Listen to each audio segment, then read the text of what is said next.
सरजमीने हिंद पर अक़वामे आलम के फिराक काफिले आते गए, हिंदुस्तान बनता गया। आदाब नाज़रीन, हमारे मसाइल में आपका खैर मकदम है। मैं हूं तहसीन मुनव्वर। यौम जमहूरिया के खुसूसी हमारे मसाइल में आज हमारे दरमियान मौजूद हैं मरकजी वजीर बराए अक़लियती उमूर मुख्तार अब्बास नकवी साहब। हम आपका खैर मकदम करते हैं।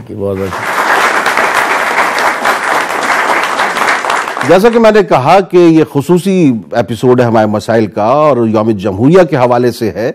हमारे दरमियान एक मुमताज़ सहाफ़ी और शायर मुमताज़ आलम रिजवी साहब मौजूद हैं। इनकी एक बहुत खूबसूरत नज़्म है। मैं चाहता हूँ यौम जमहूरिया के हवाले से, आइन के हवाले से अगर वो उसका एक बंद हमारे सामने पेश कर दें ताकि इस प्रोग्राम की खूबसूरत शुरुआत हो जाए।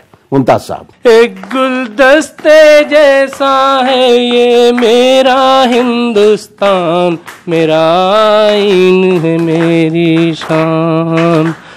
जश्न मनाओ आपने पाया एक अच्छा आइन, जश्न मनाओ आपने पाया एक अच्छा आइन। दे इंसाफ सभी को ये है एक सच्चा आइन, दे इंसाफ सभी को ये है एक सच्चा आइन।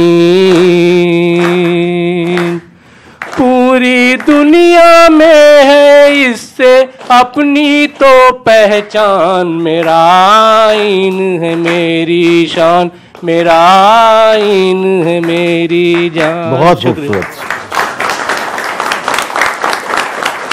मुख्तार साहब, जब हम अपने मसाइल की जानिब देखते हैं और जब भी जिक्र होता है तो यहाँ पे अक्सर लोगों ने यही कहा जो मुमताज़ साहब कह रहे हैं, जो आइन है वही हमारी सबसे बड़ी ताकत है और अगर हमें कहीं दुश्वारी परेशानी हो तो हमें आइन के रास्ते से ही उसको हल करना चाहिए।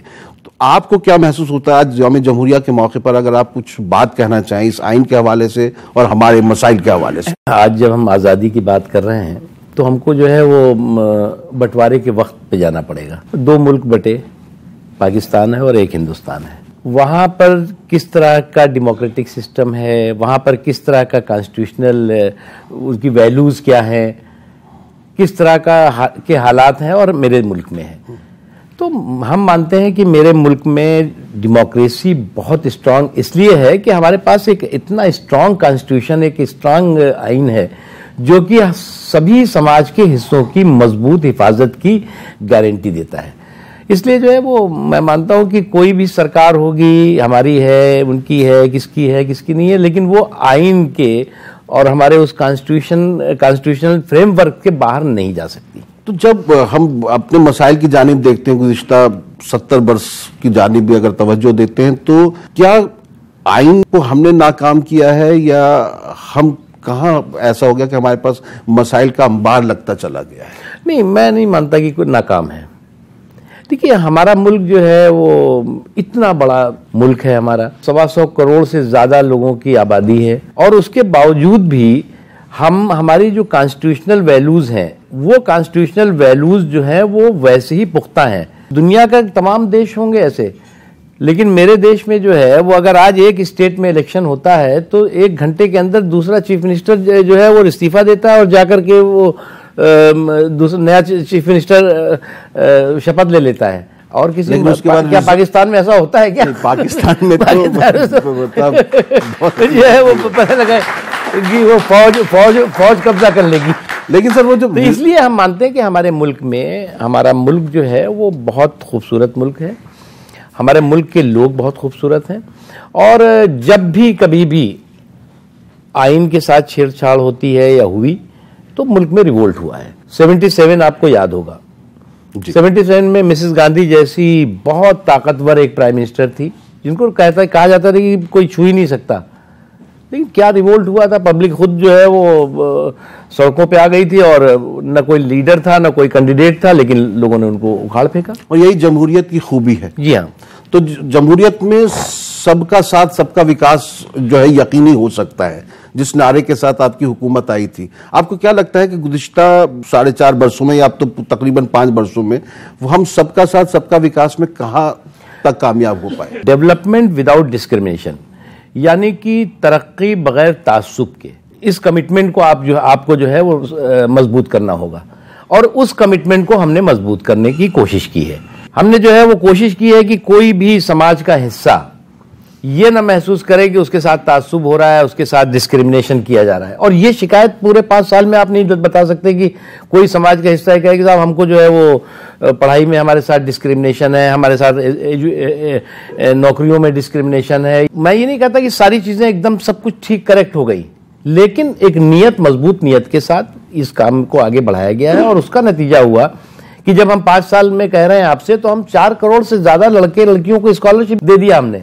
जहां पर कि 37%, 75%, 76% ड्रॉप आउट रेट था लड़कियों का, वो आज 37% नीचे हो गया, जिसे जीरो करना है। उसके अलावा जो है वो और तमाम जो ऐसे मसले थे जिन मसलों को कि जिसका कि समाधान होना चाहिए था। अब एक छोटी सी बात है जिसको कि बहुत अभी भी तमाम मैं देखता हूँ सोशल मीडिया में, इतना मतलब मैं तो उन तमाम लोगों को कहता हूँ कि जो लोग डर रहे थे, कह रहे थे कि साहब आप ये सब्सिडी हज की खत्म कर रहे हैं, मुसलमान तो एकदम चढ़ जाएगा। तो मैंने कहा ऐसा नहीं होगा। हमने कहा वो चाहता है कि आप सब्सिडी खत्म करिए, जो उसके ऊपर ये आपने एक तोहमत लगा रखी है, एक कलंक लगा रखा है, वो खत्म होना चाहिए। अब उसके बाद आया नहीं साहब हम गरीब कैसे जाएगा। यानी सब्सिडी एक धोखा था और एक फ्रॉड था कि सब्सिडी के नाम पर जो है वो आप पॉलिटिकल एक्सप्लॉयटेशन कर रहे थे। सब्सिडी खत्म होने के बाद भी हज जो है वो सब्सिडी का जितना रेट था उससे सस्ता हो गया, और इस बार तो और सस्ता होगा, जीएसटी कम हो जाएगी। नहीं सर, अब जीएसटी आपने कम किया, लेकिन ग्लोबल टेंडर की जो बात हो रही है वो अभी भी नहीं हो पा रहा है, जो ग्लोबल टेंडर के लिए। अच्छा भाई, आपको हज करने कहाँ जाना है? नहीं, कंपटीशन होगा। नहीं, जाएंगे कहाँ आप? सऊदी अरब जाएंगे ना। तो जब सऊदी अरब जाएंगे तो हमारा एक बायलैटरल एग्रीमेंट होता है। सऊदी गवर्नमेंट क्या कह रही है, हमारी गवर्नमेंट क्या कर रही है, हम कहेंगे नहीं जी ग्लोबल टेंडर होना चाहिए, वो कहेंगे नहीं जी आप हमारी कंट्री की जो एयरलाइंस है उसको आप 50% ले लीजिए और हमारी आप अपनी कंट्री से ले जाइए, और हम ग्लोबल टेंडर अलाउ नहीं करेंगे। उनकी शराइत होती है, वो शराइत है, वो एग्रीमेंट है। वो एग्रीमेंट हमारे टाइम का नहीं है, वो एग्रीमेंट आज से 30-35 साल 20। तो सभी ममालिक के साथ उनकी ये शराइत होती है? सभी ममालिक के साथ, मतलब नहीं इंडिया के साथ नहीं है। 50% तो सऊदी एयरलाइंस के साथ आपको ले जाना पड़ेगा, उसके अलावा 50% आपको अपनी जो आपके घरेलू उड़ाने हैं उनसे आपको ले जाना पड़ेगा। लेकिन उसके बावजूद भी उनको एक अच्छी बात है, उन्होंने कहा जो रेट आप तय करेंगे वही रेट जो है वो हम भी लेंगे, वो उनका उस पर कोई वो नहीं है। अभी आपकी वजारत के तहत ये जो जब से महकमे हज आया, तो अभी आपने उसके दफ्तर का भी वो किया था, हमारे यहाँ वो खबर भी गई थी। लेकिन कुछ लोग कह रहे हैं कि अगर वजारत खारजा के साथ अगर ये रहता हज मामलात जो हैं, तो सऊदी अरब वगैरह में जो दुश्वारियां परेशानियां वहां का कॉन्सुलेट उनकी सुन लेता, आपको फिर वाया उनके थ्रू काम करना पड़ेगा, जैसे गुज़िश्ता बरस भी कुछ दुश्वारियां आई थी। बिल्कुल सुनते हैं, 24 आवर जो है वो हमारे निर्देश पे काम करते हैं। जो मिनिस्ट्री ऑफ एक्सटर्नल अफेयर है उन्होंने बहुत क्लियर कट उनको कह रखा है कि हमारे सिर्फ आप फॉरेन सर्विसेज के ऑफिसर हो सकते हैं, बट आपको निर्देश जो है, आपको डायरेक्शन जो है वो मिनिस्ट्री ऑफ माइनॉरिटी अफेयर्स का ही मानना पड़ेगा, और इसलिए कहीं कोई कंफ्यूजन नहीं। सर इस बार दरखास्तें कम आई हैं, जैसे झारखंड वगैरह से सुना है काफी तादाद कम हुई है, वहाँ क्या कलकत्ता और झारखंड का जो कंफ्यूजन है वो है एम्बार्केशन पॉइंट का? कई स्टेट ऐसी हैं जो जिनके कोटे ज्यादा होते हैं, दरखास्तें अभी की बात नहीं, हमेशा ही होता है ऐसा, कम आती हैं। अभी इस बार क्या किया हमने, चॉइस दे दी है लोगों को। रांची का जो व्यक्ति है वो चाहे तो कलकत्ता से भी जा सकता है, औरंगाबाद का जो जाने वाला है या गोवा से जो जाने वाला है वो मुंबई से भी जा सकता है। ऐसे ही जो है वो तमाम तरह हमने जो है तमाम गुवाहाटी वाले को भी हमने कहा आप चाहो तो कलकत्ता से भी जाओ, चाहे गुवाहाटी जाओ, कलकत्ता का रेट जो है ये है, गुवाहाटी का ये है। तो वो इस बार पहली बार है कि हमने लोगों को चॉइस दी थी कि आप अपनी मर्जी से जहां से चाहो जाओ। पहले तो ये था कि नहीं आप यहीं के हो, यहीं से जाओगे, कहीं से नहीं जा सकते, ये 1 लाख हो या 2 लाख किराया हो वो हमसे मतलब नहीं। लेकिन हमने कह दिया भाई किराया ये है, सब पूरा किराया लिखा हुआ है और उसमें आप कर सकते हैं। सर एक जाती तजुर्बा मैं आपसे, मौका है आप मिल गए हैं तो मैं शेयर करना चाहता हूँ। अभी मैं पिछले दिनों मुंबई के दौरे पर था, तो वहाँ पे हज हाउस के ऊपर तिरंगा लगा हुआ है, तो बहुत दूर से दिखाई देता है वो। आप लोगों को दिखाना चाहिए। अब ये जो जैसे हमने तो आप जब आपने लगाया तो मैं आपको बताऊं नहीं साहब, ये जो है वो मुल्क की सबसे ऊंचा किसी इमारत पे लगा हुआ झंडा है ये, और हज हाउस पर तिरंगा लहरा रहा है, ये अपने आप में बहुत बड़ी बात है। लोग कहते हैं नहीं साहब हज हाउस में कैसे तिरंगा लहरा, मुझे कई लोग कहने लगे, मैंने कहा कि और सारे लोग जो है उसके दूर से फोटोग्राफ लेते हैं, उसको पूरी तरह से काफी वायरल भी हुआ और बहुत अच्छा और बहुत खूबसूरत, वो कुलाबा से दिखाई पड़ेगा आप जाएंगे तो आप। तो वहां से वो टैक्सी ड्राइवर था, गैर मुस्लिम था, मैंने उससे पूछा ये कोई सरकारी बिल्डिंग है कौन सी यहाँ की जिसपे तिरंगा लहराया? कहते नहीं ये हज हाउस है। तो मैंने कहा इनको हज हाउस पे लगाने की तिरंगे की क्या जरूरत थी? कि नहीं साहब अच्छा लगता है, लोग मुसलमानों के बारे में क्या क्या बोलते हैं लेकिन यहाँ तिरंगा देख के बहुत अच्छा फील होता है। तो मैं पूछ रहा हूं कि जब मुसलमानों के दिल में तिरंगा मौजूद है तो क्या उनको ये दिखाना बहुत जरूरी है? कोई अगर ये कहे कि मुसलमानों या अल्पसंख्यकों के अंदर हुब्बुल वतनी की कोई कमी है तो मैं उनको जो है उससे मैं सहमत नहीं हूं, बल्कि वो लोग ऐसे लोग हैं जो लोग कि कहीं ना कहीं खुद जो है वो बेईमान है जो इस तरह की बात करते हैं। लेकिन एक बात जो आप कह रहे हैं ना, वो जरूरी भी है जी। अब कुछ मोहल्ले हैं, कुछ जगह है जहां पर कि अगर आप घुसेंगे तो जो गैर मुस्लिम है उनको समझ में आता है कि साहब ये तो सब हरे हरे झंडे दिख रहे हैं, ये तो पाकिस्तानी झंडे हैं, कि होता नहीं ऐसा, वो इस्लामिक फ्लैग्स हैं। लेकिन लोगों को, नॉन मुस्लिम्स को, मैंने तो कई बार टेलीविजन चैनल्स की बहस पे सुना है कि आप मुस्लिम इलाकों में चले जाइए साहब वहां पाकिस्तानी झंडे दिखते हैं, जबकि वो है नहीं पाकिस्तानी। तो वो जो थोड़ी एहतियात करनी चाहिए और हमें अपने नेशनल फ्लैग को, जिसको कि हम सब सम्मान करते हैं, उसको भी हमें, जो हज हाउस पे हुआ है वो हज हाउस ने वो सारे वो उस तरह के परसेप्शन वालों को जो है वो, हम चाहते तो हज हाउस पे भी एक इस्लामिक झंडा लहरा देते, चांद वाला हरा सा, लेकिन नहीं। तो इसी तरह से प्यार है, झंडे के लिए इज्जत है, लेकिन वो दिखना भी चाहिए। दो चार लफ्ज प्यार के लेके मैं क्या करूं, देनी है तो वफा की मुकम्मल किताब दे। लौट कर आते हैं वक्त के बाद। और आज हमारे साथ हैं मरकजी वजीर बराए अक़लियती उमूर मुख्तार अब्बास नकवी साहब। ये खुसूसी एपिसोड यौम जमहूरिया के हवाले से हम कर रहे हैं, लेकिन इसमें बातचीत होगी अपने मसाइल को लेकर भी। मुझे खरीदने ऐसे भी लोग आते हैं कि जिनके कहने से कीमत घटानी पड़ती है। मुसलमान क्या वाकई वोट बैंक की तरह इस्तेमाल किया जाता है? आपको लगता है ऐसा? किया गया, बहुत किया गया, बहुत बेदर्दी और बेशर्मी के साथ किया गया। एजुकेशन की कमी और भी तमाम तरह के जो मसाइल हैं उसकी वजह से वो बहुत जल्दी उसको एक्सप्लाइट किया गया। इसलिए हमारी सरकार का, देखिए एक चीज ये है कि जो हमारा विकास का मसौदा है वोट का सौदा नहीं है। ये सब लोग जानते हैं कि भाई जो सरकार ये कर रही है उसको कोई ये एक्सपेक्टेशन नहीं है कि वो 100% उसकी वजह से वोट हमें मिल जाएगा, मुस्लिम वोट। इसलिए जो है वो, ये बात बिल्कुल फैक्ट है, सच है कि गरीबी की रेखा से नीचे 70-60% से ज्यादा मुसलमान रह रहा है। तो ये अपने आप में चिंता की बात नहीं है क्या? एजुकेशन की फील्ड में सारी कम्युनिटीज आएंगे, उसमें सबसे ज्यादा पिछड़ा हुआ दिखाई पड़ेगा, तो ये भी अपने आप में चिंता की बात होनी चाहिए। और इसीलिए मैंने एजुकेशन को हमने प्रायोरिटी रखा और हमने जो प्रधानमंत्री जन विकास प्रोग्राम है हमारा, हमने अपने ऑफिसर्स को बुला के और स्टेट की गवर्नमेंट के सेक्रेटरीज, चीफ सेक्रेटरीज को कहा, हमने कहा कि तुम छोड़ दो मकान बनाना और टंकी बनाना और नाली बनाना, school, college, polytechnic, hostels, degree college, inter college, primary school, इन पे जितने पैसे कहोगे हम सब देंगे। इस बीच में जो पैसे हमने खर्च किए होंगे उसमें हमने 80% स्कूल एजुकेशनल एम्पावरमेंट के लिए स्टडी की। तो उसमें पिछली सरकारों ने 90 जिले पकड़ रखे थे कि 90 जिले ही में माइनॉरिटीज रहती है और कहीं नहीं रहती। तो सच्चर कमेटी के हिसाब से सच्चर कमेटी ने क्या लिखा, मैं तो उस पर बहुत ज्यादा सहमत नहीं हूं। लेकिन जो है वो अब सच्चर कमेटी 90 पे कैसे कर सकती है? हमने जो है वो 318 जिले किए और 318 के बाद जो है वो मुल्क के सारे जिले कर दिए। हमने कहा कि 318 तो ये जिले हम कर रहे हैं, लेकिन मुल्क में कोई भी इलाका है जहां पर जो है 20%, 10%, 15% माइनॉरिटीज के लोग रहते हैं, वहां पर जो है वो डेवलमेंटल एक्टिविटी। जो आपकी स्कॉलरशिप की स्कीम्स हैं, जैसे आप हजरत महल है या हजरत महल है, प्री मैट्रिक, पोस्ट मैट्रिक, तो क्या इसमें कोई आप लोगों ने एक ऐसा फार्मूला बना रखा है कि सिर्फ 50% को ही देना है? जैसे 3 करोड़ के करीब आई तो उसमें 1 करोड़ कुछ हजार जो है आप लोगों ने दिया। जैसे ये बेगम हजरत महल में 4 लाख के करीब आई स्कॉलरशिप के लिए दरखास्तें, सिर्फ 2 लाख को दिया। नहीं, बेगम हजरत महल जो लड़कियों की है जी, उसमें ऐसा नहीं है। उसमें क्या है कि एलिजिबल एप्लीकेशंस थी वो 2 लाख और 35 खुर्रम इसको फॉलो कर रहे थे। सर आपने ने बताया था कि 4 लाख के करीब जो है दरखास्तें आई हैं, लेकिन हम 2 लाख को ही जो है वो दे रहे हैं। लेकिन पिछली बार हमने 45,000 4 लाख में 1,80,000 डुप्लीकेट थी, यानी कि वो जो बच्चियां थी, लड़कियां थी, वो हमारी मिनिस्ट्री से भी ले रही थी, अप्लाई किया था, यहाँ भी अप्लाई किया। उसमें टेक्निकल तो वो हाँ डुप्लीकेट थी, तो 1,80,000 वो मिनिस्ट्री से चली गई। तो सिर्फ जो है वो अब बचे 20,000 एक्स्ट्रा, तो हमने 2 लाख दे रहे हैं हम उसमें। फिर तो ठीक है सर। इसको डिमांड ड्रिवन क्या बनाया जा सकता है? क्या इस तरह का बनना सबसे ज्यादा पैसा आप खर्च करते हैं इस पे?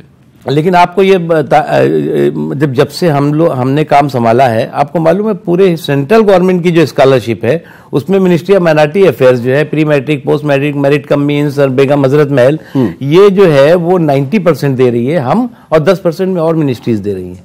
और इसीलिए जो स्कॉलरशिप का पोर्टल है वो पोर्टल भी हम ही ऑपरेट करते हैं, और मिनिस्ट्री का भी। सर मैंने कहा आमिर सलीम साहब हैं हमारा समाज से। मैं आपने बेगम हजरत महल नेशनल स्कॉलरशिप की बात आई, और इसमें एक बड़ी अच्छी चीज आपने चालू की थी, शादी शगुन।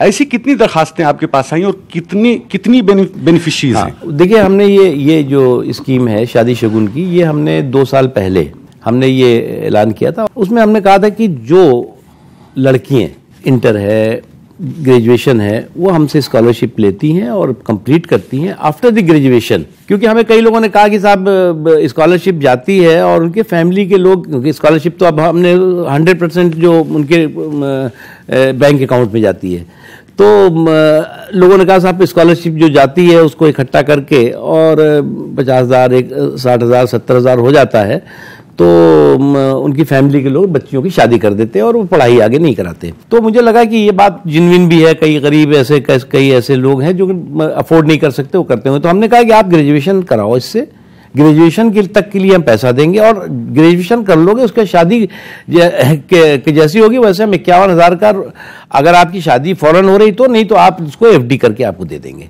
ये है। तो अभी क्योंकि 2 साल से पहले शुरू हुआ है, तो अभी मुझे लगता है कि ये लागू होगी 1 साल बाद, 1-1.5 साल बाद। तो मतलब आपकी सरकार वापस आना जरूरी है उसके लिए, या वो लागू आएगी वापस? सरकार तो आ रही है वापस। क्योंकि देखिए क्या है, ये 2019 से पहले आप देख रहे हैं ना कि कितना कहीं का ईंट, कहीं का रोड़ा, भानुमती का कुंबा जुड़ रहा है। तो ये सारे के सारा जो ये गुनाहों की गठरी है, ये गुनाहों की गठरी में पाप के इतने पैबंद लगे हुए हैं कि हर पैबंद जो है वो कहीं ना कहीं से कुछ न कुछ पाप की कहानी। आपके पास उत्तर प्रदेश में बड़ा अच्छा मौका है कि मुसलमानों को किसी गिनती में नहीं रखा, समाजवादी पार्टी और बहुजन समाज पार्टी एक हो गए हैं, तो आप मुसलमानों को अपनी तरफ ले आइए। देखिए, हम पॉलिटिकल पार्टी हैं, समाज का सभी हिस्सा हमारे साथ आए, ये हमारी हमेशा कोशिश रहती है। और इसीलिए मुस्लिम समाज के लोगों को भी ये कोई नहीं कह सकता कि साहब इन्होंने जो है वो कोई डिस्क्रिमिनेशन किया कि मुसलमानों को एक किनारे कर दो। अब आपको ताज्जुब होगा, मुद्रा योजना में सबसे ज्यादा जो 50,000, 1 लाख रुपए के लोन है, वो लोन जो है वो 36 या 37-38% जो है मुस्लिम कम्युनिटी ने लिया है, क्योंकि वो नेचुरली वो गरीब हैं और कमजोर, उनको छोटे छोटे काम करने के लिए चाहिए था। हमारे यहाँ हुनर हाट में जो है वो जो लोग लगाते हैं, उनमें से बहुत से लोग बताते हैं कि साहब हमने तो क्या है, जब से आपका हुनर हाट शुरू हुआ तब से जो है हमने जो है लोन लिया मुद्रा से, और लेकर के हम तो आदमी 10-12 लोगों को अपने साथ लगा करके और बना के बिल ले आते हैं आपके यहाँ। स्कॉलरशिप के लिए मुसलमानों के लिए आपने जो एक हद लगाई है वो 1,60,000 से कम है, और जबकि SC वगैरह के लिए वो कहीं 3 लाख के करीब होती है। इस हद को बढ़ाना नहीं चाहिए क्या? Income limit? हाँ, इनकम लिमिट 1 लाख रुपया है, तो 1 लाख है, 1,50,000 ऐसे करके है, तो मुझे लगता है ये जिन्विन है। इससे ऊपर अगर 3 लाख तक भी आ जाए तो क्योंकि जो मिडिल इनकम ग्रुप है वो इसका फायदा नहीं उठा पाता है। इससे ऊपर भी कुछ में हमने कर दिया है। अभी जो आप हमारी नई गाइडलाइन देखेंगे उसमें आपको दिखेगा कि कुछ में हमने 4 लाख तक कर दिया है। मुमताज साहब कोई सवाल पूछ रहे थे इनकलाब से। मैं ये कह रहा था कि आज़ादी के साथ साथ इंसाफ भी होना चाहिए, और मुझे लगता है कि आपकी हुकूमत इंसाफ नहीं कर रही है, और उसकी मिसाल खुद आप हैं। आप जिस तरीके से, जितने तजर्बेकार आप लीडर रहे, पहली जो हुकूमत थी NDA की अटल बिहारी वाजपेयी की, उसमें आप ब्रॉडकास्ट मिनिस्टर रहे, लेकिन इसमें आपको देर से मिनिस्ट्री मिली और फिर माइनॉरिटी की मिली। मैं ये नहीं कहता माइनॉरिटी की मिनिस्ट्री मिली तो माइनॉरिटी को आपसे फायदा हुआ, लेकिन आपको जो मकाम पे रहना चाहिए था, क्या सिर्फ इसलिए कि आप अक़लियतों से ताल्लुक़ रखते हैं इसलिए आपको पीछे रखा गया? ये तो सवाल का जवाब ये नहीं दे पाएंगे। देखो मैं इसका सवाल, क्योंकि आप मुझे तो मालूम नहीं था कि आप शायर भी हैं। ये एक्सीडेंटल पॉइंट है। तो मैं उस पर कहूँगा मैं शायर तो नहीं, मगर ऐसी तुमको देखा तो शायरी मुझे भी आ गई। तो जो मैंने कई बार सुना है कि दौर है संग आजमाई का और मैं आईना सजाता हूँ। दौर है संग आजमाई का और मैं आईना सजाता हूँ, तुम हवाओं को हौसला बख्शो, मैं चिरागों की लौ बढ़ाता हूँ। यही इसका जवाब है। सर हमारे पोर्टल से निसार साहब हैं ये। अभी स्कॉलरशिप की बात चल रही थी और ख़ास तौर पे अगर मैं बात करूं आला तालीम के लिए जो स्कॉलरशिप थी मौलाना आज़ाद फेलोशिप, अगर उसकी बात करें तो आपकी गवर्नमेंट आने के बाद में सिर्फ एक बार फॉर्म आया 5 सालों में, अभी दूसरा फॉर्म आया है। अगर 5 साल में 2 बार फॉर्म आएंगे और वो भी अब इलेक्शन होना है तो फिर ये किस हद तक इंसाफ किया जा रहा है? मैं आपकी बात से 100% इत्तेफाक करता हूँ। ये थोड़ा गड़बड़ है और ये गड़बड़ हमारी मिनिस्ट्री से नहीं है बल्कि यूजीसी से है। और यूजीसी इसको बहुत कैजुअल, मैंने अभी एक 15-20 दिन पहले एक मीटिंग की थी और हमको रास्ता कोई ढूंढ रहे हैं कि इसको थ्रू यूजीसी के बजाय हम इसको सीधे मिनिस्ट्री से ही फेलोशिप दें, क्योंकि यूजीसी बहुत कैजुअल तरीके से इसको करती है और उसके बहुत अच्छी रिपोर्ट नहीं है। I agree with you. यहाँ वक्त मुख्तसर वक्फे का, वक्फे के बाद लौटकर हम कुछ मदरसों के हवाले से भी बात करेंगे और कुछ ऐसी बातें भी करेंगे जो यकीनन आपके दिल की बात होगी। तुमने भी उनसे ही मिलना होता है जिन लोगों से मेरा झगड़ा होता है। यौम जमहूरिया के इस खुसूसी हमारे मसाइल में हमारे दरमियान मौजूद हैं मरकजी वजीर बराए अक़लियती उमूर मुख्तार अब्बास नकवी साहब। नकवी साहब, मदरसों को लेकर बहुत कुछ बातें हो रही हैं, लेकिन एक बात यह है कि तनख्वाहें जो है वो नहीं मिल पा रही हैं बाज़ जगह पर। ऐसा क्या काफी मुद्दों मुझे कई बार जानकारी आई भी है, यूपी वगैरह में, बिहार में, झारखंड में, बिहार में उन्होंने भी क्या है कि एक कोई पोर्टल तैयार किया है। यूपी वालों का तो मैं जानता हूं, बिहार का मुझे नहीं पूरी जानकारी है। उन्होंने एक पोर्टल तैयार किया और मदरसों की इन्फॉर्मेशन कहा है कि आप उसमें पोर्टल में आप डाल दीजिए। मदरसों से कहा है कि आपके यहाँ कितने बच्चे पढ़ रहे हैं, आपके कितने टीचर हैं, आपके पास क्या बिल्डिंग है, क्या है, जो शायद 1 करोड़ रुपया या 50 लाख रुपया वो ग्रांट देते हैं। तो जिन जिन मदरसों ने वो पोर्टल पे डाल दिया है, मैंने उसको जब काफ़ी शोर मचा तो मैंने उनसे चेक किया था, लगभग 90% मदरसों ने अपने पोर्टल पर पूरी की पूरी इंफॉर्मेशन डाल दी और उनको सबको पैसे मिल रहे हैं। 10% ऐसे हैं जिन्होंने पोर्टल पे नहीं डाला है, तो वो पैसे उनको नहीं मिल रहे हैं। लेकिन हमने कहा इसमें भी कुछ उसका रास्ता निकलना चाहिए, क्योंकि जो टीचर्स हैं या जो उनको पे नहीं मिल रही तो वो ठीक नहीं है। आप कुछ पूछ रहे थे हामिद सर? मैं ये पूछना चाह रहा था सर कि ग्रांट इन एड जो है इसके तहत 2014 से आपके पास जो एप्लीकेशन अब तक आई हुई हैं, अब तक आपने उनको कंसीडर नहीं किया उन एप्लीकेशंस को। अभी नया लेटेस्ट ये पता चला है कि उन फाइलों को ही आप जो है रिजेक्ट करवा रहे हैं। तो मैं पूछना चाहता था कि ऐसा क्यों, जब कि इसको और बढ़ाना चाहिए था, ये तो और ख़त्म करने की तरफ जा रहा है। हमने प्रायोरिटी रखी है सीधे बच्चियों को स्कॉलरशिप जाए, नंबर 1। सेकंड प्रायोरिटी है जो रोजगार के साथ स्किल डेवलपमेंट की, गरीब नवाज स्किल डेवलपमेंट प्रोग्राम जो है उसमें रोजगार के साथ, जिसकी रोजगार से 100% उनको एम्प्लॉयमेंट मिल जाए।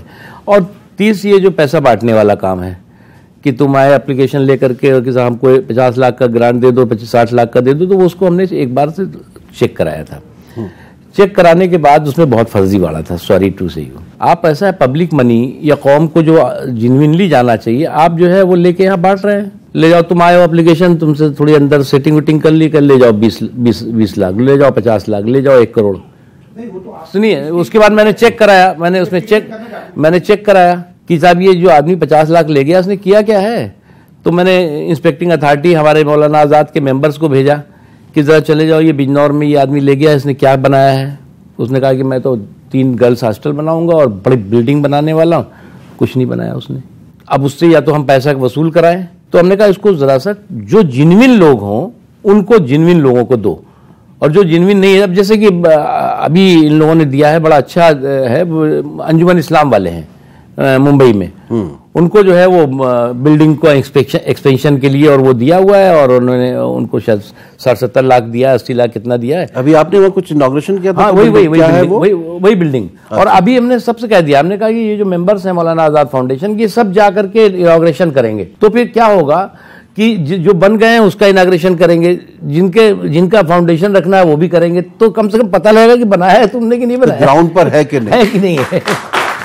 तो इसलिए हम डर है। एक बच्ची कश्मीर से हैं जी सर, आपने फैसिलिटीज की बात कही, स्कॉलरशिप्स की बात कही, वो स्कॉलरशिप्स उन फैसिलिटीज का फायदा उठाने के लिए घर से निकलना पड़ेगा। हाँ। क्या हमारी कंट्री इतनी सिक्योर है अभी? क्या आप हमको उतनी सिक्योरिटी दे पाए हैं अभी तक कि हम घर से बाहर निकले? क्राइम जो आप देख रहे हैं पिछले कितने सालों से सिर्फ बढ़ते ही गए हैं, तो उन चीजों के लिए आपने कितना किया?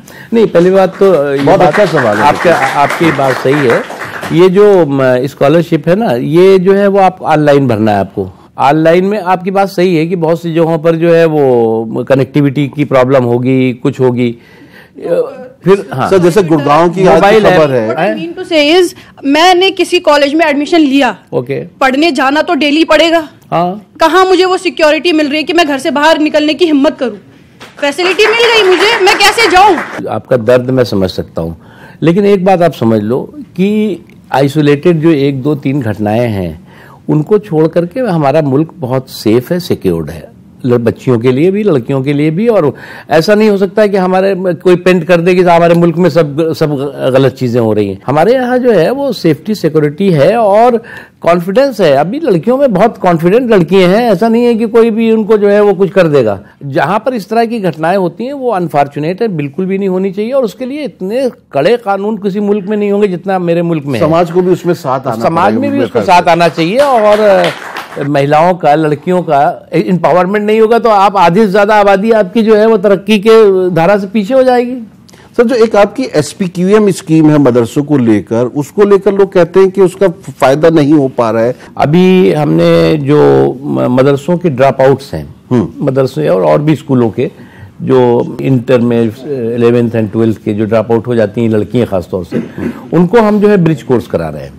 हम जामिया मिल्लिया इस्लामिया को हम करते हैं, उसके हम एक बच्ची के ब्रिज कोर्स के लिए हम 50,000 रुपए देते हैं। उसके वाइस चांसलर आए थे तलत साहब, उन्होंने बताया था कि आपके साथ उनका एक MOU हुआ था, MOU हुआ है उसी तरह से अलीगढ़ मुस्लिम यूनिवर्सिटी को, और अभी हमने जो है वो जामिया हमदर्द को भी इसमें जोड़ लिया है। फिर अंजुमन इस्लाम जो मुंबई में है, उनके तमाम इंस्टीट्यूशन से उनको भी जोड़ा है।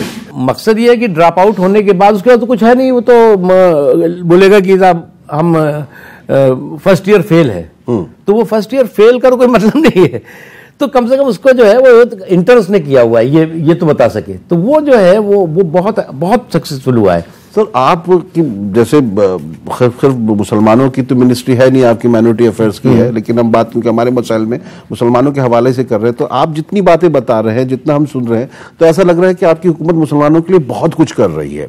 लेकिन फिर कुछ ऐसे वाकयात हो जाते हैं जो उस माहौल को एकदम से प्रागंदा कर देते हैं। आपकी पार्टी के कुछ लोग हैं, कुछ नेता हैं, कुछ प्रदेश हैं जहां पर कुछ इस तरह के वाकयात होते हैं, मॉब लिंचिंग या ऐसे, जिसमें मुसलमान जो है घबराहट सी महसूस करने लगता है, वो आपके करीब आते आते आपसे दूर हो जाता है। हाँ बिल्कुल सही है। देखिए क्या है कि कुछ तो हर पार्टी में बयान बहादुर होते हैं, और इन बयान बहादुरों की जो बकवास होती है वो मुल्क को भी नुकसान पहुंचाती है, और जो जिस पार्टी से वो ताल्लुक़ रखते हैं उनको भी नुकसान पहुंचाती है।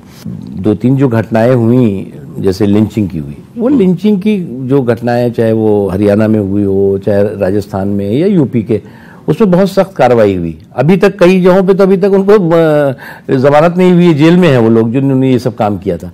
लेकिन वो एक बहुत सोशल मीडिया का वक्त है, वो एक बात का बतंगड़ बनता है, और मुझे नहीं लगता कि इस तरह की कहीं पर भी कोई चीज होनी चाहिए। अगर आप देखें तो इन 4-4.5 सालों, पौने 5 सालों में शुक्र है अल्लाह का, और कि किसी भी तरह का कोई भी बड़ा कम्युनल राइट मुल्क में नहीं हुआ। और उससे भी इंपॉर्टेंट जो है, जिसको कि आपको मैं बताना चाहूंगा, अभी क्या होता था कि पहले कहीं लाजपत पे बम ब्लास्ट हो रहा है, तो कहीं पर जो है वो अयोध्या में बम ब्लास्ट हो रहा है, तो कहीं अक्षरधाम मंदिर में हो रहा है, तो कहीं मक्का मस्जिद में हो रहा है, तो कहीं पे चार मीनार पे हो रहा है, तो कहीं मुंबई में हो रहा है, तो कहीं दिल्ली में हो रहा है। मुल्क के हर हिस्से में हर एक महीने में 15 दिन में कहीं ना कहीं आतंकवादी धमाका होता था, उसमें 2-4-10 लोग मरते थे। उसके बाद पकड़ा कौन जाता था? कोई अब्दुल सलीम पकड़ा जाता था, गफूर पकड़ा जाता था, जुनैद पकड़ा जाता था, फला पकड़ा जाता था, ढिमाका पकड़ा जाता था। वो था कि नहीं था? अब तो कोर्ट उनको बाइज्जत रिहा भी कर रही है अभी, और उस 10 सालों में इतने लोग पकड़े गए, ये जो एक सिलसिला चल रहा था वो बंद हुआ है।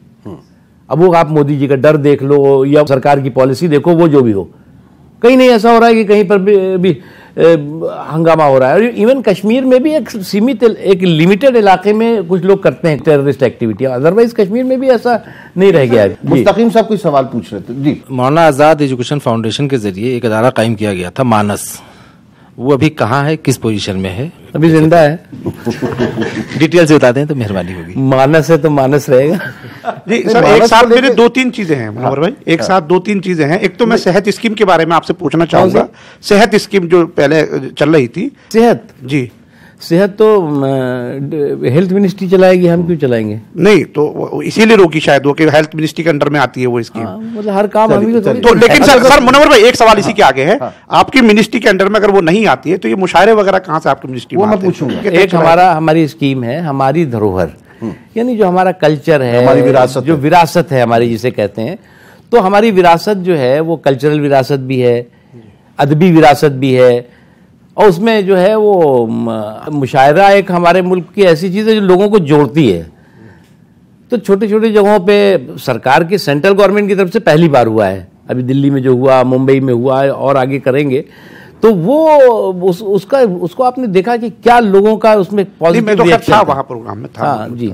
आपके साथ बीजेपी के साथ जो मुसलमान लोग जुड़े हुए हैं, मैं पार्टी की तरफ आ रहा हूं, आज इत्तेफाक से मेरे एक दोस्त सैयद अकरम हाशमी जो हैं वो बहुत मुद्दत के बाद मिले। आज इत्तेफाक से इनको पता चला कि आप यहाँ रहे हैं, तो ये यहाँ आ गए, तो मेरी इनसे तब के बाद अब मुलाकात हुई। और ये उस वक्त से बीजेपी में जुड़े हुए थे जब कोई बीजेपी के बारे में मुसलमान जो है घबराता था बात करने में।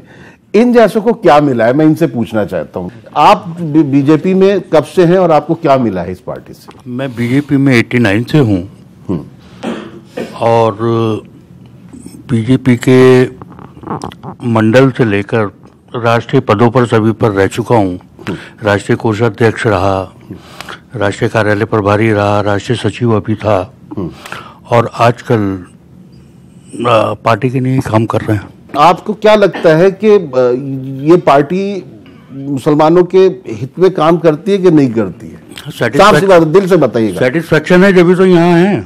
दिल से बोल रहे हैं? बिल्कुल दिल से।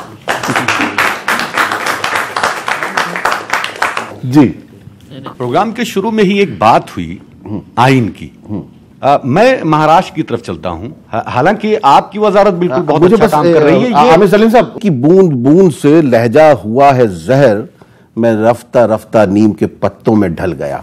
आमिर सलीम साहब क्या सवाल है आपका? शुरू में ही ये बात चली कि हमारा आइन, ऐसी गाइडलाइंस हमारी आइन की हैं कि किसी के साथ इम्तियाज नहीं होता, डिस्क्रिमिनेशन नहीं होता किसी तबके के साथ। मैं समझता हूं कि अक़लियती वजारत तो वाकई बहुत अच्छा काम कर रही है अक़लियतों के लिए, लेकिन मैं थोड़ा सा सियासी सवाल पूछना चाह रहा हूं। पूछिए। 2018 में आपकी महाराष्ट्र सरकार ने रिजर्वेशन पास किया मराठों के लिए, उसमें 5% मुस्लिम भी थे, उनको भी पास करना था, टोटल 21% था, लेकिन यह हवाला दिया गया कि ये जो हद है सुप्रीम कोर्ट की वो 50 से ऊपर चला जाएगा, जबकि 50 से ऊपर अब भी जा चुकी है। तो ये डिस्क्रिमिनेशन महाराष्ट्र में क्यों हुआ? 5% मुस्लिम्स को क्यों छांट दिया गया और मराठों को 16% दे दिया गया? अमीर साहब, आपने बड़ा अच्छा सवाल किया है। ये अभी जो 10% अपर कास्ट का आरक्षण है, इसमें एक बात आपको जो बहुत साफ तरीके से बताना चाहता हूं, इसका बहुत बड़े पैमाने पर मुस्लिम कम्युनिटी को रिजर्वेशन में फायदा होने वाला है। न सिर्फ मुस्लिम, मतलब और भी माइनॉरिटीज को होगा। इसलिए होगा, इकोनॉमिक जो वीकनेस है जी, वो अगर आप देखें तो वो मुस्लिम कम्युनिटी में बहुत ज्यादा है, और वो किसी भी रिजर्वेशन की खेत की मूली नहीं थे अभी तक। आज जो है ये 10% के रिजर्वेशन में मैं देख रहा था कि कौन कौन कम्युनिटी है जो मंडल कमीशन की उसमें आई थी रिजर्वेशन में, और कौन कम्युनिटी है जो इसमें आएगी। इसलिए बहुत बड़े पैमाने पर जो है मुस्लिम समाज की कम्युनिटी आ रही है। इसके साथ साथ वो आ रहे हैं, इवन वो भी आ सकते हैं जो इकोनॉमिकली बैकवर्ड हैं, जो अपर कास्ट में ना हो आते हो। मैं एग्जैक्टली अभी आपको नहीं बता सकता कि कितने आएंगे, लेकिन इसका फायदा बहुत बड़े पैमाने पर होगा। जहां तक महाराष्ट्र का आपने सवाल बताया, आप अगर जहां रिलीजियस ग्राउंड लेंगे, आप मजहबी ग्राउंड लेंगे, वहां पर आपका ये रिजर्वेशन जो है वो एकदम पूरी तरह से डिमोलिश हो जाएगा, क्योंकि कॉन्स्टिट्यूशन अलाउ नहीं देता करता। करना होता है तो 72 घंटे में सब कुछ हो जाता है, सारा कॉन्स्टिट्यूशन 10% वाले में इसी तरह हुआ। नहीं, 10% नहीं हुआ, इकोनॉमिक ग्राउंड पे। तो इकोनॉमिक ग्राउंड में उसमें मुस्लिम अलग नहीं है। आइन में कहीं पे भी इकोनॉमिक ग्राउंड पे तो रिजर्वेशन की बात है। तो आइन को ठीक किया गया ना, लेकिन मजहब पे नहीं कर सकते आप। मजहब पे आप जो है वो ग्राउंड पे नहीं कर सकते। फिर आपको बाद में जैसे ही आपने किया वैसे कहेंगे साहब तो ठीक है, आप ये क्रिश्चियंस को अलग करिए, सिखों के लिए अलग करिए। जब आप एक सेकुलरिज्म की बात करते हैं और सभी लोगों को न्याय देने की बात करते हैं, तो फिर ये बहुत जरूरी था जो इकोनॉमिक ग्राउंड पे हुआ। सर, अब जब हम अन्याय की बात करेंगे तो आप कहेंगे 70 साल तो हमारी हुकूमत रही नहीं। कोई बात नहीं, हमारी थी तो क्या हुआ, अन्याय हुआ तो हुआ, गलत हुआ। हाँ, सवाल पूछ लीजिए। अभी आपने बोला है कि बम ब्लास्ट होते हैं जगह जगह, और वहाँ पे किसी जुनैद, सलीम यानी टोटली मुसलमान होते हैं, और उनको 10 साल बाद अभी क्या हो रहा है कि रिहा हो रहे हैं। तो सर जो पुलिस वाला उनको अरेस्ट करता है, कमेटी में अरेस्ट करती है जो भी कोई, तो सर उनके लिए क्या कानून है? मतलब वो तो अगर 10 साल बाद रिहा हो रहा है उनके खिलाफ सब कुछ बर्बाद हो गया सर। नहीं, तो उसके लिए क्या कानून है? पहले जो गलत पकड़ते हैं, पहले आप ये करेक्ट कर लीजिए।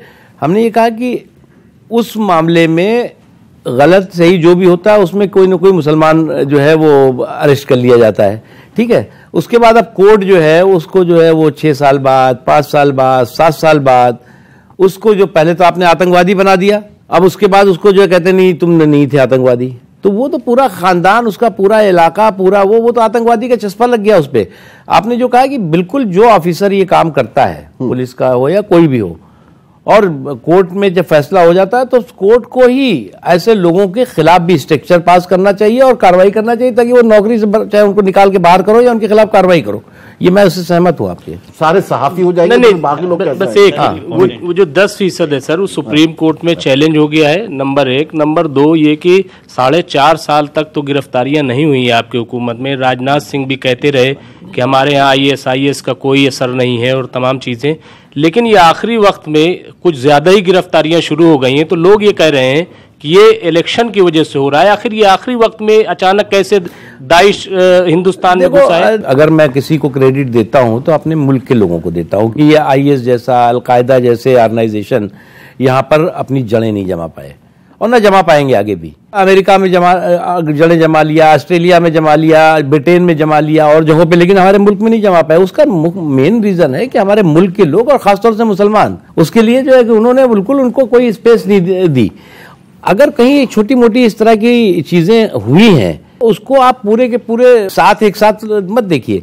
आपका इशारा होगा अभी कुछ दिनों पहले जो हुआ, जो उसमें रिस्पांसिबल होगा उसके खिलाफ कार्रवाई होगी, लेकिन पूरे मुल्क में कहीं पर ऐसी एक्टिविटी, इवन नॉर्थ ईस्ट में भी, कश्मीर में भी और जगहों पे भी कई एक्टिविटी। मुझे तो खुशी है, आप लोगों को बताऊं मैं, कहीं पर भी ऐसा, इवन कश्मीर में भी कुछ अगर IS के लोगों ने घुसपैठ करने की कोशिश की तो उनके माँ बापों ने उनको वापस बुलाया। नहीं, वापस नहीं बुलाया, इन्फॉर्म किया कि साहब हमारा बच्चा ये थोड़ा कहीं चंगुल में आ रहा है। और वो स्ट्रेटेजी भी इस हुकूमत की सही थी, क्योंकि होम मिनिस्ट्री ने भी ये तरीका रखा था कि जिसमें अगर इस तरह की कोई बात होती थी तो पेरेंट्स जो आते थे और बताते थे और वो उनको वो कर लेते थे, और हिंदुस्तान में IS जो है इसी वजह से वो दखल नहीं हो पाया। और ये बहुत अच्छी बात है, क्योंकि हम इन सब चीजों में अगर उलझेंगे तो हमारी तरक्की रुक जाएगी। इसलिए आज हमने कोशिश भी ये की है कि हम अपनी उन बातों पर बात करें जिनसे हमारे मसाइल असल में उलझे। हम हमारे मसाइल में कोशिश भी ये करते हैं कि असल मसाइल की तरफ तवज्जो दें, जहां हमारी तवानाई खत्म होती है हम उस तरफ नहीं जाते हैं। जी, मेरा सवाल यह है कि आपने शुरू में कहा था कि हम सभी तबकों को समान एक रूप से लेकर चल रहे हैं और सबका एक साथ से विकास कर रहे हैं, और आपने बीच में यह भी कहा कि हमारी सरकार में आने के बाद में कोई दंगा नहीं हुआ। क्या मैं ये सवाल आपसे करना चाहता हूं कि क्या इंसानियत को बर्बाद करने के लिए क्या दंगा कराना सबसे बड़ी बात होती है? दंगा कराना सबसे बड़ी बात नहीं होती। अगर मानव में एक इंसान का भी अगर कत्ल होता है तो पूरी इंसानियत खतरे में होती है, ये बात है। और आपने दूसरी बात सर बीच में ये कही कि हम जो है मुस्लिम तबके को स्कॉलरशिप के माध्यम से ऊपर उठा रहे हैं। क्या सिर्फ और सिर्फ स्कॉलरशिप के माध्यम से मुस्लिम तबका ऊपर उठेगा? आपकी सरकार उत्तर प्रदेश में क्या कर रही है? गाय जो आवारा फिर रही है, किसानों का नाश कर रही है, उस गाय के ऊपर अभी योगी सरकार ने एक कानून बनाया है कि 30 रुपए खर्च होंगे प्रति गाय पर। और इंसान के लिए आप टंकी नहीं बनवा सकते, आप नाले साफ सफाई के पास आपके पास धन दौलत नहीं है, और एक गाय के ऊपर आप 30 रुपए खर्च करोगे। अगर एक इंसान के ऊपर 5 रुपए खर्च कर दो तो इंसानियत की गरीबी भी दूर हो जाएगी, और ये जो वाद विवाद कि जो गाय के नाम पर राजनीति कर रहे हैं वो भी खत्म हो जाएगी। चलिए। सर लेकिन बहुत जज्बाती बात है, बहुत अच्छी बात कही है, लेकिन उन्होंने जो देखिए गाय को लेकर जिस तरह की सियासत होती रही है, तो कहीं ना कहीं आपकी इन कोशिशों को कमजोर नहीं करती हैं ये सारी चीजें? ये बात तो बिल्कुल सही है। डेवलपमेंट का माहौल जो है उसके लिए जरूरी है कि मुल्क में सौहार्द भी हो, भाईचारा भी हो और साथ ही साथ सुरक्षा का एहसास भी हो। अगर जो है वो उसमें कहीं थोड़ी कमी दिखती है तो डेवलपमेंट आप कितना भी करते रहिए, वो जो है वो उसका, जैसे भाई साहब ने कहा भी, फिर उस तरह की माइंड लोगों को समझ में आएगा। पॉजिटिव कहेंगे तो वो निगेटिव समझेंगे, वो निगेटिव हम तो इसलिए क्योंकि वो एक एटमॉस्फेयर थोड़ा सा कंफ्यूजन का क्रिएट होता है। आपने अभी देखा नहीं होगा आप कि जो दंगे होते हैं 2-2, 3-3 महीने, 4-4 महीने, ठीक है छोटा सा भी हो तो इंसानियत मरती है, लेकिन जो 4-4 महीने होते हैं ना, आपने कभी भिवंडी देखा है? आपने कभी भागलपुर देखा है जहां पे खुलेआम कत्लेआम हो रहा था? आपने बगल में मलियाना देखा है जहां पे जिंदा लोगों को ट्रक में भर करके और तालाब में फेंक दिया गया था? ये मेरी सरकार नहीं थी। बड़े दंगे नहीं हुए, कहीं पर जो है वो कत्लेआम की घटनाएं नहीं हुई, ये हमारे लिए सुकून की बात है। जो आतंकवाद की बात हमने कही, आतंकवाद में सबसे जो मरते हैं बेगुनाह लोग वो तो है, लेकिन उसके बाद जो टार्चर होता है वो किसका होता है? तो इसमें कोई हमने ये थोड़ी कहा है कि भैया आतंकवाद पटाखे मत बुलाओ और क्या बोलते हैं उसको ब्लास्ट मत करो नहीं तो मुसलमान पकड़ा जाएगा, इसलिए नहीं। हमने तो कि मुल्क में सिक्योरिटी हमारे लिए प्रायोरिटी रही है और टंकी भी बननी चाहिए, नाले भी बनने चाहिए, वो लोग बना रहे हैं। हम तो अपनी मिनिस्ट्री, हमने कहा कि हमारी मिनिस्ट्री जो है प्रायोरिटी, हमारी मिनिस्ट्री एजुकेशन को हमने दिया और यही होना भी चाहिए। हमारे मिसाल में अक्सर जो लोग आए हैं उन्होंने यही कहा है कि तालीम जो है उसको फौकियत दी जाए। सब बिल्कुल आखिर में आपका पैगाम यौम जमहूरिया के हवाले से उन तमाम नाज़रीन के लिए जो इस प्रोग्राम को देख रहे हैं, अंदाज़े बयां गर्चे बहुत शौक नहीं है, शायद कि उतर जाए तेरे दिल में मेरी बात। तू दरिया में तूफान क्या देखता है, खुदा है निगहबान क्या देखता है। वाह। तू दरिया में तूफान क्या देखता है, खुदा है निगहबान क्या देखता है। तू हाकिम बना है तो इंसाफ भी कर, तू हिंदू मुसलमान क्या देखता है। इस बहुत ही खूबसूरत पैगाम के साथ मुख्तार अब्बास नकवी साहब, मरकजी वजीर बराए अक़लियती उमूर, हम उनके शुक्रगुजार हैं कि उन्होंने वक्त निकाला, हमारे स्टूडियो में आए, आपसे बात की। हालांकि हम चाहते तो हम इस बातचीत को उस समत ले जाते जहां दीगर चैनल लेकर जाते हैं और फिर नतीजा कुछ नहीं निकलता। हम गौर व फिक्र करते हैं हमारे मसाइल में, और गौर व फिक्र का मतलब ये होता है कि कोई राह निकाली जाए, वरना हम भी जानते हैं कि आफियत साहिल में है, हम तूफान से टकरा भी सकते हैं, लेकिन हम रास्ता खोजने की कोशिश करते हैं, क्योंकि जिंदगी का ये हुनर भी आजमाना चाहिए, जंग गर अपनों से हो तो हार जाना चाहिए। बहुत अच्छा।